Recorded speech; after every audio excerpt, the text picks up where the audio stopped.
బాకిక విద్యార్థులతో చెలగాటమాడితే ప్రభుత్వాలు ప్రమాదంలో పడతాయని రేవంత్ సర్కార్ను హెచ్చరించారు హర్యానా మాజీ గవర్నర్ బండారు దత్తాత్రేయ. బీసీ విద్యార్థి సంఘం ఆధ్వర్యంలో హైదరాబాద్ ధర్నా చౌక్ లో ఫీజు పోరు దీక్షను చేపట్టారు. ఈ కార్యక్రమంలో BC JAC chairman Jajula Srinivas Goud, మాజీ స్పీకర్ మధుసూదనాచారి, మాజీ మంత్రి శ్రీనివాస్ గౌడ్, మాజీ ఎమ్మెల్సీ ఎల్ రమణ పాల్గొన్నారు.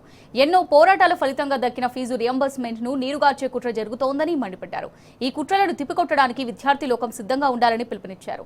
రాష్ట్రంలో పేద విద్యార్థులు ఉన్నత చదువులు చదవడానికి అవకాశం కల్పించకపోవడం బాధాకరమన్నారు. ఫీజుల బకాయిల కోసం ఆమరణ నిరాహార దీక్షకైనా తాను సిద్ధమని జాజులా స్పష్టం చేశారు.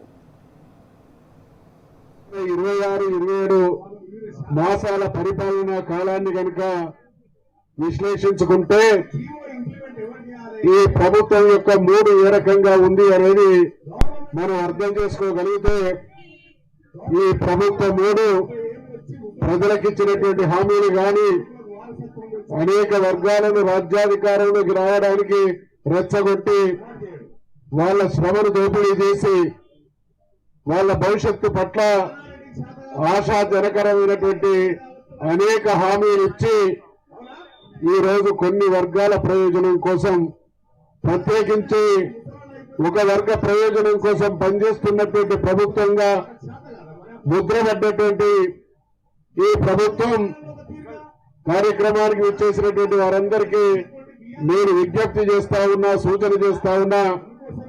ఈ ఇందిరా పార్క్ ప్రాంగణంగా మనం చేసేటువంటి ఆర్తనాదానికి స్పందించేటువంటి సంస్కారం గాని, ఇచ్చిన మాట నిలబెట్టుకునేటువంటి విజ్ఞత లేదు ఈ పాలకులకు అనేటువంటి విషయం స్పష్టమైంది. కాబట్టి ఒక నిరంతరమైన ఆ రోజు తెలంగాణ రాష్ట్ర సాధనోద్యమం కోసం తెలంగాణ అనలేనటువంటి పరిస్థితి నుండి తెలంగాణ ఇవ్వాల్సినటువంటి అనివార్యతను మనం ఏ రకంగానైతే సృష్టించినామో, అనలేని పరిస్థితి నుంచి ఇవ్వాల్సినటువంటి పరిస్థితిని సృష్టించినటువంటి మనం ప్రభుత్వం ఇచ్చినటువంటి మాట నిలుపుకోలేనటువంటి పరిస్థితులలో వాళ్లకు విజ్ఞప్తులు, హెచ్చరికలు చేయడం కాదు, మీ పీఠాలు కదిలించి మాకు న్యాయం చేసుకుంటామనేటువంటి దిశగా ఒత్తిడి పెంచాల్సినటువంటి అవసరం ఉంది అనేటువంటి విషయాన్ని ఈ సందర్భంగా నేను మనవి చేస్తా ఉన్నా.